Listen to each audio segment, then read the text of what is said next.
Bharatiya Janata party के हरियाणा अध्यक्ष ओम प्रकाश धनखड़ ने कहा कि कांग्रेस के आला कमान खुद जमानत पर है और दूसरों पर भ्रष्टाचार के आरोप लगाते हैं।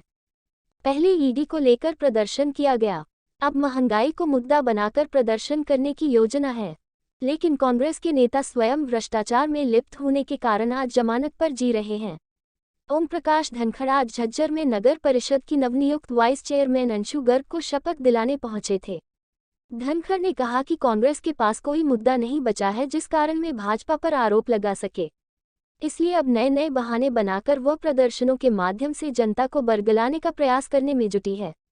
जबकि कांग्रेस के नेता स्वयं भ्रष्टाचार में लिप्त होने के कारण आज जमानत पर घूम रहे हैं।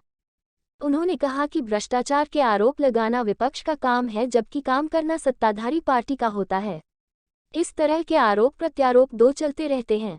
धनखड़ ने कहा कि भाजपा के राष्ट्रीय अध्यक्ष जेपी नड्डा 2 दिवसीय दौरे की शुरुआत कुरुक्षेत्र की कैथल रैली में शिरकत कर करेंगे, जिसके लिए तैयारियां पूरी कर ली गई हैं।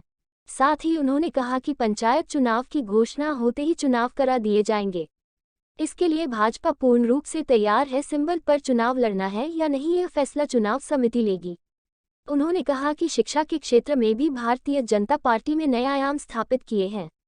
अब मामला स्कूलों को बंद करने का नहीं बल्कि प्रत्येक बच्चे को टीचर उपलब्ध कराने का है। इसके लिए भाजपा प्रयासरत है और शीघ्र ही सभी बहुत अच्छी बात है कि नीलेश सिंह सैनी जी शिक्षित होने से वंचित न रह सके। बहुत अच्छी बात है कि नीलेश सिंह सैनी जी जो है झज्जर की जनता के द्वारा चेयरमैन चुने गए और बाद में पार्षदों के द्वारा जो पार्षद भी निर्विरोध चुनी गई थी, ऐसी अंशुल गर्ग जो है वाइस चेयरवुमेन चुनी गई हैं। मैं उनको बधाई देता हूं और आज वो अपने कामकाज को संभाल रही हैं। बहुत बहुत अभिनंदन है। इस सारी टीम को जो विजयी होकर आई है हमारी नगर परिषद झज्जर की, उसको यश मिले और वो जैसे प्रधानमंत्री जी ने कहा है कि अमृत काल की सोचें, आगामी 25 वर्षों का एक सपना अपने दिल में रखें, क्योंकि उसका काम अभी से शुरू करना पड़ेगा। उन 5 सालों का तो इसी टाइम में होगा, तो इसलिए ऐसा एक सौपन लेकर चलें कि 25 साल बाद का कैसा झज्जर हो, और उसके लिए हम आज से काम करना शुरू करें और यश कमाएं अपने काम में। जैसे एक बार बार कहता हूं मैं, give your best, take others best. अपना सर्वश्रेष्ठ दें और अपनी टीम का और लोगों का भी सर्वश्रेष्ठ लेने का प्रयास करें। महंगाई को लेकर रैली करने जा रही है, लेकिन एक तो रैली करनी जा रही है, उधर से ना मुलाकात की उसको देखिए, अच्छी बात है, अपोजिशन में है, कुछ न कुछ मुद्दे उठाने चाहिए। कुछ दिन पहले तक तो वो ईडी के जांच के खिलाफ प्रदर्शन कर रहे थे, आज कम से कम महंगाई के मुद्दे पर तो कर रहे हैं।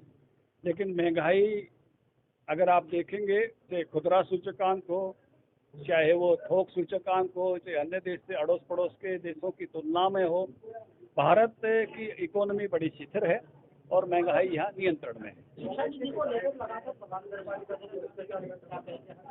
शिक्षा नीति तो बहुत अच्छी नीति है। अभी ये शिक्षा नीति का विषय नहीं है, ये ट्रांसफर और उसके औचित्यता का है कि कितने विद्यार्थी हैं, कितने टीचर चाहिए, और उस पर सरकार एक्सरसाइज कर रही है। हर बच्चे को टीचर मिलना चाहिए और हर बच्चे की पढ़ाई अच्छी से अच्छी होनी चाहिए, यही संकल्प है।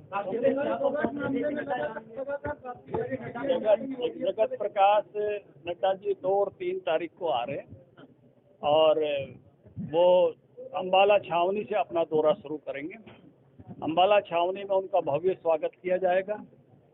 उसके बाद अम्बाला शहर में एक मंडल की बैठक लेंगे। वो 307 मंडल हैं, एक मंडल की बैठक, मंडल का काम कैसे चलता है उसको एक तरह से जांचेंगे, मार्गदर्शन करेंगे। फिर अम्बाला छावनी में उनका भव्य स्वागत किया जाएगा। उसके बाद अम्बाला शहर में एक मंडल की बैठक लेंगे। वो 307 मंडल हैं, एक मंडल की बैठक, मंडल का काम कैसे चलता है उसको एक तरह से जांचेंगे, मार्गदर्शन करेंगे।